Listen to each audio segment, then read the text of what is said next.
In the nicest possible way, and I mean no disrespect to the team that brought us one of the greatest championships of all time.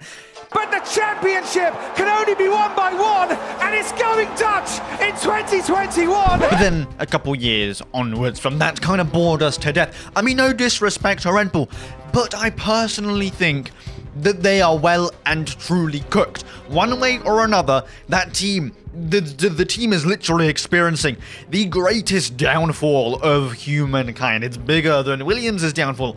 That happened over years and years and years. I mean, they won a championship, right?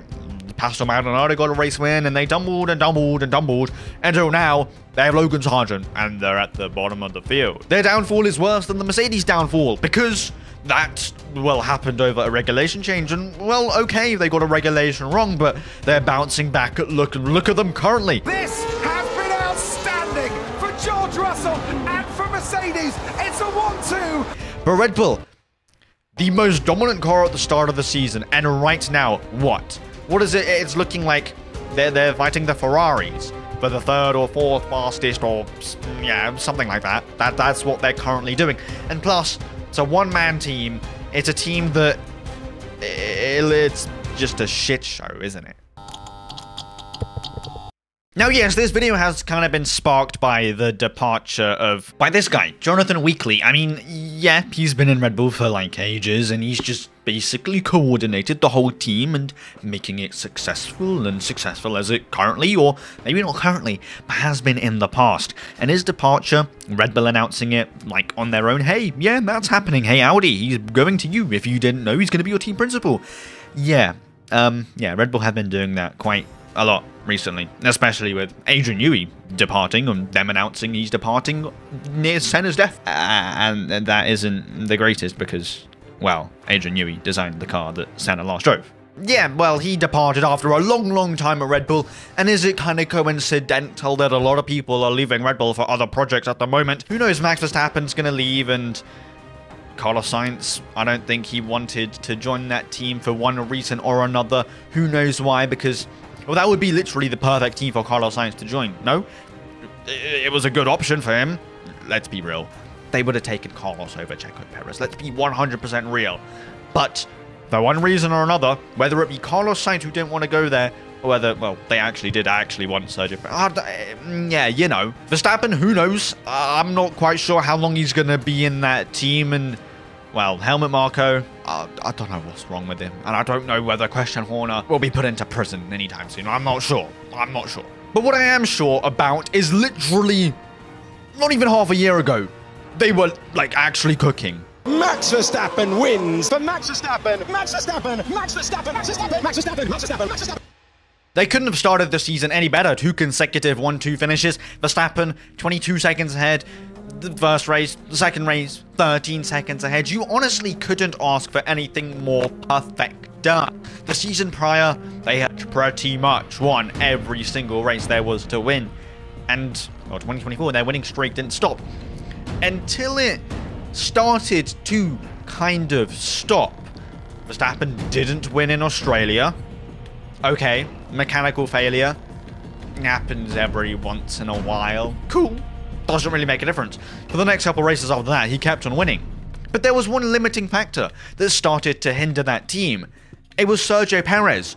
Crashing out a lot of races when Europe started to hit, and not getting into Q3, not getting knocked out of Q1, bad qualifying, bad races, started to hinder their team. Over the last 7 races or something like that, he scored 21 points. That is kind of pathetic, because in the last 7 races, Verstappen's scored like 130 something odd. Like, hello? Adrian Newey decided to depart to the team, and then their car just actually hit rock bottom. They were no longer 13, 10 seconds, 20 seconds ahead of everyone, a second in qualifying, faster than everybody in the session, in the lobby. It wasn't like that anymore. McLaren had closed up, Ferrari had closed up, and Mercedes were on their way to closing up as well. Race weekends weren't just, oh yeah, just hand Verstappen the trophy, Dutch anthem sings, blah, blah, blah. It was more of a dice roll. It was McLaren, Lando might have won a singular race. However, ever since then, things have been going downhill, and maybe potentially Oscar Piastri might just slightly be better than him on most occasions. but I'm not sure. But that's just how it's looking at the moment. You can't do anything, can he? Verstappen? I don't know. One of the two might win. Now it doesn't even seem that Verstappen's even in the equation. The last 2 or 3 weeks, or 2 or 3 races, he hasn't even been in the equation. And when he has been in the equation, it's been, his strategy has been pinpoint on perfect, and the team has had to literally do everything perfect for him to win that race. Now, let's be real, the strategy isn't always going to be perfect. So, and this isn't like a little hurdle that certain teams jump over. They have a bad couple races because the car doesn't suit their track. It's like Red Bull back in the day when they had that Renault engine, which was absolutely terrible down the straight. It was slow, and it was even slower. Spa, Monza, Baku, right off tracks. What's the point of even attempting to do anything around there? Monaco, that's where they stood out, and that's where they performed well. And then you had other tracks, like the long straight tracks. It was like not too good, bad performances. But now it's like it's not even track specific. It's just dead set. What's happening? No, the teams around them have just outdeveloped them. Their cars are just dead set faster, straight up. That's just how they are. In Spa, okay, cool. He had a good race, but he was stuck with Sergio Perez, stuck with the McLaren of Lando Norris, and that was all she wrote. He couldn't get any further up the grid. Yeah, he did start 11th, but last year he started 14th, and he won the race with flying colours. Past Alonso, who, like, what, 2nd or 3rd place? Something like that on lap 25 or lap 20. He was rapid, and the downfall from that Belgium Grand Prix to this Belgium Grand Prix is, like, tragic. You need to have some kind of cushion on the ground for you to stop that treacherous fall. But they didn't. And, well, they've just been crashing. And Sergio Perez has been the one who's crashing into the wall. And Verstappen has been crashing, like, his emotional status has been, like, hitting rock bottom. A team that everybody was clowning on, Mercedes, they've had the worst start to their season, maybe potentially ever in their entire history of existence. And they've won 3 of the last 4 races. Whilst Verstappen has won, he hasn't won a race. 5 races ago, that's when he last won a race. That is unheard of territory. That shouldn't be like the language that shouldn't be happening. But it is. Something in that team isn't gelling. And plus, I don't think Christian Horner saying, yeah, we're going to keep Perez in the summer break. I don't think that is the greatest of choices.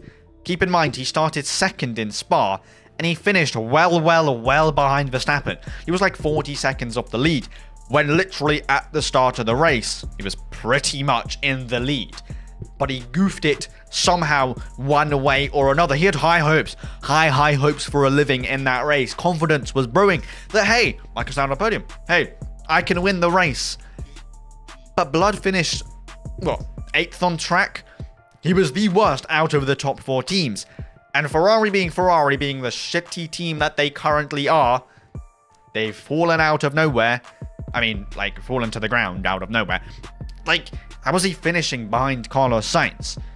How? His car is faster, let's be real, than the Ferrari, but he's still finishing lower down the grid. He's soon going to be swallowed up by the Aston Martins and be battling, what, the Saubers again.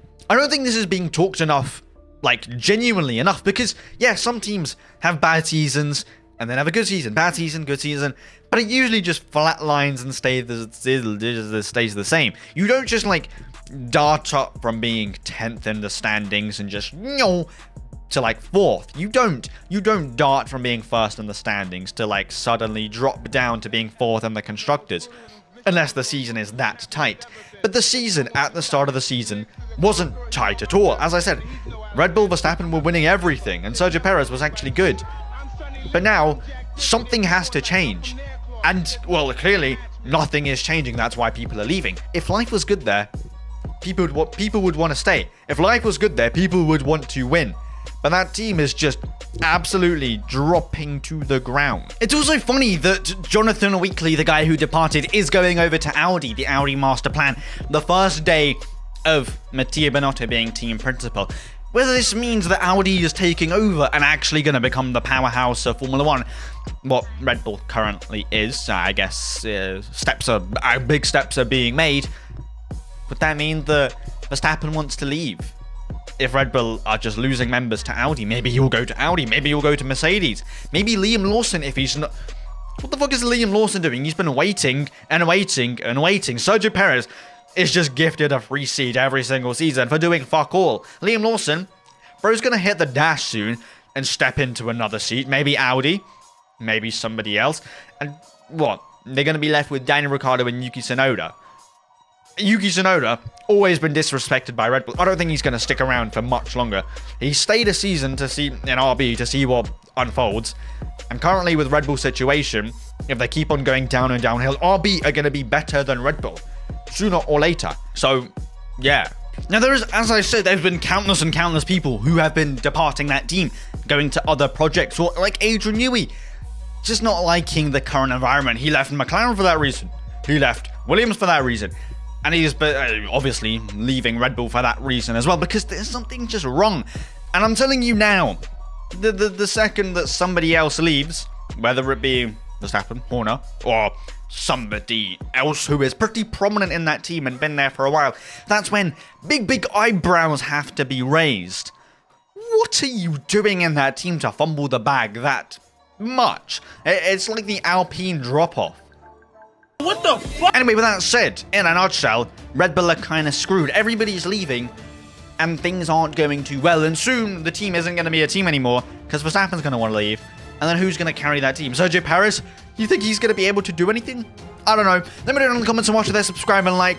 And whilst you're down there, subscribe and like. And don't die, because you can't watch all the videos, blah, blah, blah. Have a safe and fantastic rest of your day. Don't die. And push. That's all, folks.